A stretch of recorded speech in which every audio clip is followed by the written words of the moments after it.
An historical period home is truly a thing of beauty, but if it's in rough shape and you want to redecorate or maybe do some repairs, that's when you might want to call in an expert. We're joined today by Doug Moore. He's the contractor who did some of the details in this beautiful historic Victorian in Montclair, New Jersey. Doug, thank you very much for joining us. Pleasure to be here. Now, Doug, when you're working on a historic home, there's a lot more than meets the eye, right? There is in this case. We had to match the old plaster molding as well as the wood casing around the door openings and other openings in the home. Fantastic. Now, I want to find out a little bit more about that plaster work. Let's go meet Declan, the master plasterer. Let's do it.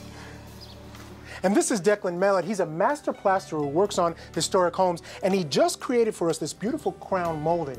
Now, Declan, I have a new appreciation for that process. It's both beautiful and artistic. Tell us about it. Thank you, Mike. Well, this is common to what you would find in older Victorian homes, and in this case, what I did was I got an impression of the mold and traced it onto this piece of metal. Then, setting up my workbench, I put some oil on the wood so the mold will release easily.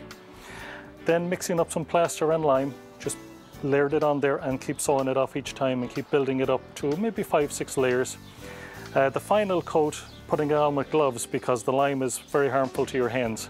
Right. Now then, once that's done, then you let it set a little bit and then you break down the wooden frame and then it's pretty much ready to go? It's pretty much ready to go. It sets in about 20 minutes. I like to leave it a day or so, let it really harden up. And then you take it off and it's ready to hang? And it's ready to hang, exactly. The process for creating a rosette is very similar. You take a wooden frame and you put in an impression, pour in the rubber mold, let it set for about 24 hours. Once you pull the molding off, you're left with this impression. This one he created for a client, has leaves and cherries. Now he pours in the plaster, lets it set. About 20 minutes later, you have a beautiful rosette ready to hang on the ceiling.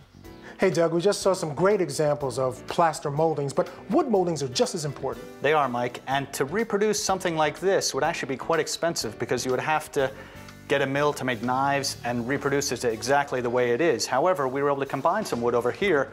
This is what we installed, and this is how we did it. We combined a couple pieces of poplar here with some pine, bullnose on here, and then nose and cove molding, which almost gave us an exact replication. Absolutely, and it looks great, Doug. And this is a detail you don't want to forget, but you also don't want to forget about hardware.